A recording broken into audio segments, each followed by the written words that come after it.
Hi යාළුවනේ කොහොමද ඉතින් ගොඩාක් දවසකින් වීඩියෝ එකක් ගේන්න හිතුවා.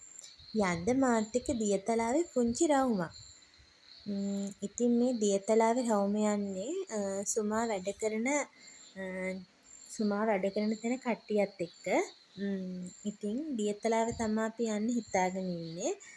ඉතින් දැන් මේ යන්න පිටත් වෙලා තියෙන්නේ. ඔය අපි උදේට කෑම කාලා නතර වෙච්ච තැන බුදු පිළිමයක් තමයි මම වීඩියෝ එකට දාලා තියෙන්නේ. ඇත්තට මේක වීඩියෝ එකේ මාර ලස්සන බුදු පිළිමයක් වගේ ගොඩක් ලොකුයි ඒ බුදු පිළිමේ. ඒ කියන්නේ ගොඩාක් දුර ඈතට යනකම් මේ බුදු පිළිමේ ගොඩාක් ලස්සනට පේනවා.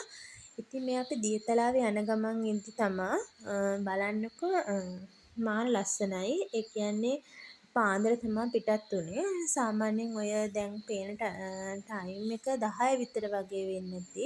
ඉතින් බලන්නකෝ මීදුමත් එක කඳු මාර ලස්සනට පේනවා. ඉතින් ඒ නිසා තමයි මම වීඩියෝ කරගත්තේ. ඉතින් ඇත්තට මේක කිව්වට එතනින් හරිය යද්දි තමයි ඒක ඇඟට ඒ සිසිලස දැනෙන්නේ.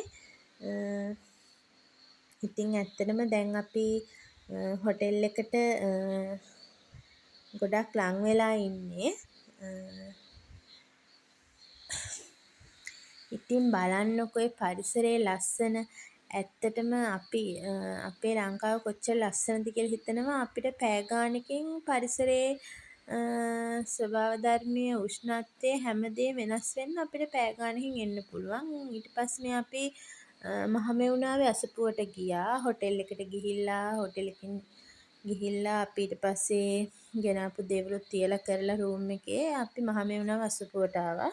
ඇත්තටම එදා මාර විදිහට කට්ටිය හිටියේ. අපිට බස් එකත් එතනට ගේන්න බැරුණා. එයාලගේ පාර අලුත් වැඩියා කරන නිසා. අපි ඇත්තට මාර අමාරුවකින් තමයි මහමෙවුනාව අසපුවට ආවේ. ගොඩක් කට්ටිය හිටියා එන්න බස් වල. මාර මහන්සියක් ගන්න වුණා ඇත්තටම බස් එකේ එන්න. ඉතින් ওই මහමෙවුනාව අසපුවට යන ගමන් මොකද ඉතින් මම ගොඩාක් ඒ හරිය වීඩියෝ ගත්තේ නෑ ඇත්තටම. ඉතින් අසපුව බලන්න ආසාවෙන් ගියේ. ඉතින් ඇත්තටම ෆෝන් එක අල්ලන් වීඩියෝ කර කර ඉද්දි අර මට ඒක ලස්සන බලන්න වෙලාවක් නැති වෙයි කියලා හිතුණා. ඉතින් ඇත්තටම ගොඩක් උස තැනක තියෙන්නේ. ඒ වගේම නිකන් අහස උඩ තියෙන පන්සලක් වගේ මට නම් හැංගුණේ. මං හිතනවා ගොඩාක් කට්ටිය මීට කලින් යන්නේ නැති. ගියපු නැති කට්ටිය නම් අනිවාර්යෙන් යන්න ඒක බලන්නම ලබන්නම ඕන අත්දැකීමක්. එතන මාර ලස්සනයි ඒක. ඉතින් දැන් ඔය යන ගමන් ඉන්නේ මායි සුමයි. සුමායි මගේ වීඩියෝ එකක් අරගෙන මම දැක්කෙත් නෑ ඒක. ඉතින්